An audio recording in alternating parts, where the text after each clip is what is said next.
Hello YouTube and welcome back to another Dare to Game video. Today we're playing Red Dead Online and we're doing another outfit guide. So we're going to be doing Denzel Washington's character from Glory, that's Private Trip. So if you've never seen one of these guides before, what we do is we walk through everything so you can cosplay as this person essentially. So first I'm going to do the sliders, so I'm going to show you how to customize the character to make him look as much as I could like Denzel Washington. A warning, I'm not great at the facial customization yet, but I think I got it decently close. Like I think it looks kind of like him. And then we're going to go through the weapons that he used in the film, or as close as we can come in the game, and then we're going to do the outfit, and I'll include hair and facial hair as applicable. So let's just dive on in and start off with the character customization.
Alright, so moving on to weapons. So the first weapon is going to be the Enfield Pattern 1853 rifle. So this was a muzzle-loading single-shot rifle, and it was, well, okay. So the variant of the 1853 that they use in the movie is actually anachronistic. It was never used in the United States because it was never imported here, but it's still very similar to the real-life one, so we're going to be trying to imitate that. Now, of course, we don't have a muzzle-loading rifle in the game, but what we do have is the Springfield rifle, which is a single-shot rifle that looks very similar. So even though it's a cartridge rifle, it still looks an awful lot like the rifle used in the Civil War. So that's what we're going to be using, is the Springfield rifle. And to make it look as much as we can like the ones from the film, we're going to be making sure there's no scope, no wrap on it, but improved rifling and sights, dark walnut varnish for the stock, no carvings, no engravings, and then all blackened steel. So the trigger, trapdoor sight, hammer frame, and barrel should be all blackened steel. And that makes it look pretty much identical to the rifles from the movie, or at least as close as we can come with the guns that we have available in the game. Alright, and then the only other gun is the 1851 Navy. So now, obviously, Private Trip's character does not have a revolver, but since we have to have a gun belt and therefore have to have a sidearm, the one that makes the most sense is the only one that appears anywhere in the film, and that is the Colt 1851 Navy. And so we're going to be making it look just like a stock Colt 1851 Navy from the period. So what we're going to be doing is giving it the short barrel, no engravings, no carvings, the ironwood grips with the mahogany varnish, and then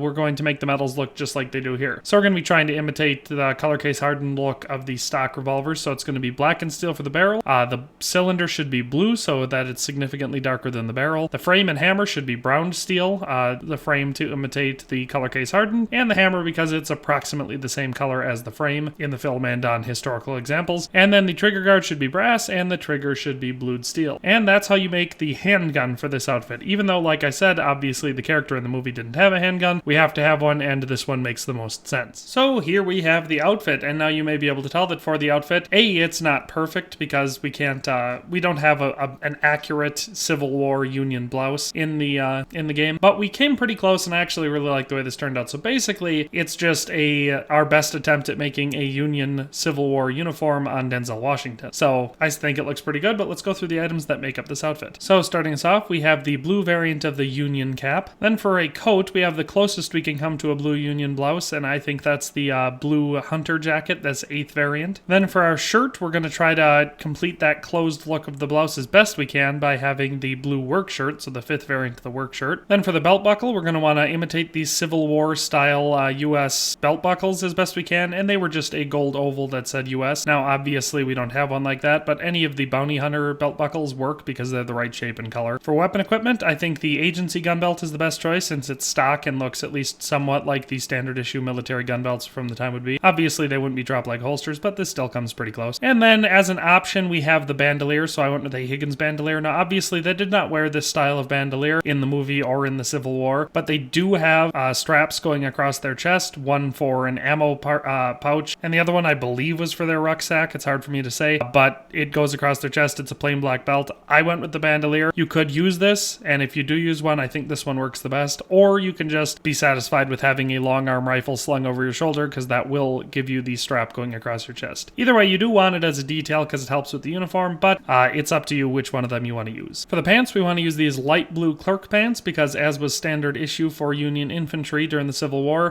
the pants should be significantly lighter than both the blouse and any undershirt that they'd be wearing. And in fact, the comparison between this coat, the hunter coat that I'm wearing, and these pants is almost perfect for how their uniforms look. The coat should be just a hair darker, but the pants are pretty much perfect. Plus the style works really well, so those are the best pants to use. And then for footwear, it doesn't matter a ton, but we're going to want to have clean and somewhat plain looking boots. I like to go with the black cavalry boots because they match the color style and they are military in function. And then of course wear them underneath the pants. In the film, the boots that they're wearing, or shoes is what they more look like, are shown to be lace-up boots. They don't look super accurate to the historical examples I've been able to find, but almost any clean, plain-looking black shoes would be fine as long as you do not wear them Texas style. They have to be tucked into the pants. And since he is obviously in the infantry and not cavalry, no spurs will be necessary. So that is our full outfit for Denzel Washington's character, Private Tripp, from the film Glory. Comparing side to side, like I said, the only real bad thing about it, you could question the bandolier because, like I said, the style is definitely wrong. And it's a shame we can't button up the jacket, or it's a shame they wouldn't just give us some military style clothing to use, especially since they supplied us with the hat. You think they would supply us with the rest of the items we need, because that's really the only major thing. The pants are perfect. I like the footwear. The hat is obviously perfect. The weapon equipment is close enough. Obviously the style would be better if it was up actually on his hip, but I think it looks a lot like him, and I really like the way it turned out. So that is where we're going to end this episode. I hope you liked it. If you did, definitely click that like button. If you have any comments, questions, concerns, go down to the comment section and leave those below,